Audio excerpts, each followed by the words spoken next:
We've got another former Russian spy in a world of trouble, poisoned.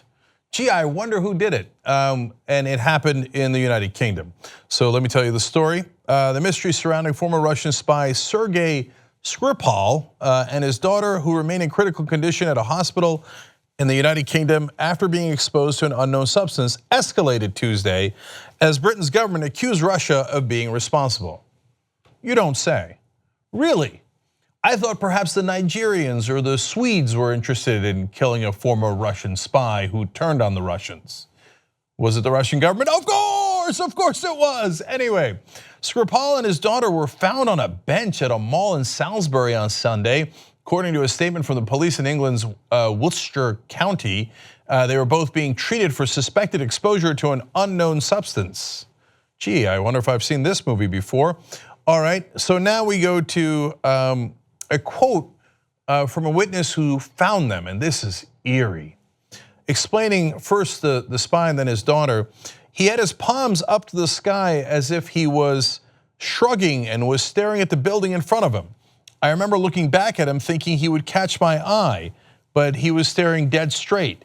He was conscious, but it was like he was frozen and he was slightly rocking back and forward. That's a passerby who said that. She continued, the woman was slumped onto his shoulder. So I don't know what kind of poison that is, but it's a bad one, and they're in a world of trouble, and they're in the hospital now. The substance has not yet been identified, nor have police confirmed if any criminal activity took place. I got news for them, it did. Anyway, the police declared the case a major incident, and multiple agencies, including the country's counterterrorism police force, are investigating. And by the way, it's not just those two. One member of the emergency service that dealt with Skripal and his daughter is also in the hospital. Not good news here in that regard, and it turns out that when you poison folks, other people might get it as well. That is why poisoning people in a foreign country is not a great idea. And they tend to get pretty angry about that. That almost looks like Russian interference in another country. But I don't know, is there enough evidence? I can't quite tell. Anyway, Skripal, a former colonel in the Russian military intelligence, was accused of spying for Britain in 2006 and sentenced by Russia to 13 years in prison. He was pardoned in 2010 and released to the US as part of a high-profile spy swap and later flown to Britain. On the one hand, yes, the West also messes with Russia. I get that, and we've been encroaching into their sphere of influence by expanding NATO, for example. So that's real, and that doesn't often get reported in the national press here in America, or much in the West at all. On the other hand, if you think that the Russian government, led by Vladimir Putin, is a shrinking violet, and I'm not saying that anybody thinks that, but sometimes people act like they think that, and oh golly gee, poor Vlad, he wouldn't know how to interfere in any other country's business. Well, I think you got the wrong guy. So this is now a number of hits that they have done outside the country. That is previous to Putin doing this apparently over and over.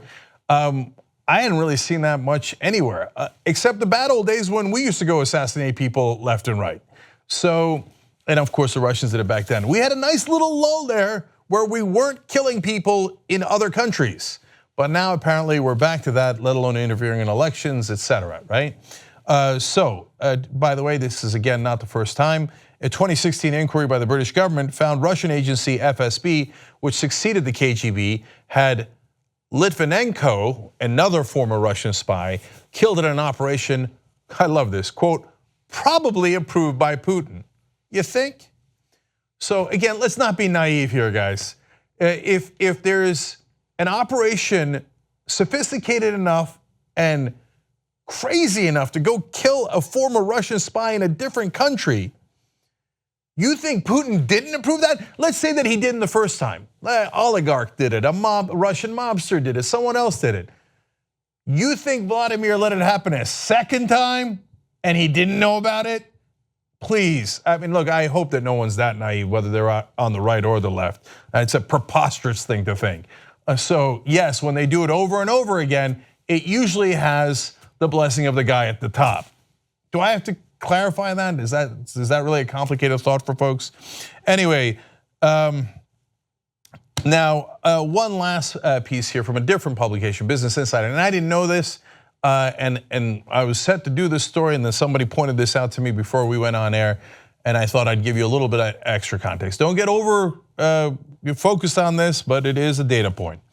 The ex-Kremlin spy, as Business Insider points out, found unconscious on a bench in Britain almost certainly has links to Christopher Steele, the man who penned the explosive Russia dossier on US President Donald Trump, experts told Business Insider. Now, look, their ties are unclear. Was he the source for Steele? Unlikely. He's been in Britain for a while. So again, don't over-focus on that aspect of the story, but yet another former British spy with obviously a hit on their life, whether successful or not. And the last time that a former Russian spy was poisoned, it took 3 weeks for him to die in the hospital. And as he was dying, he said it was Putin. Well, again, of course, no one does this at this level unauthorized by the Russian leadership. And there is no other country going around killing Russian spies. These are strange times, so I feel like I have to over-explain the most obvious things in the world. You just watched a video by the Young Turks, the home of the revolution. If you'd like to get the full show, come join us and become a member. tytnetwork.com/join.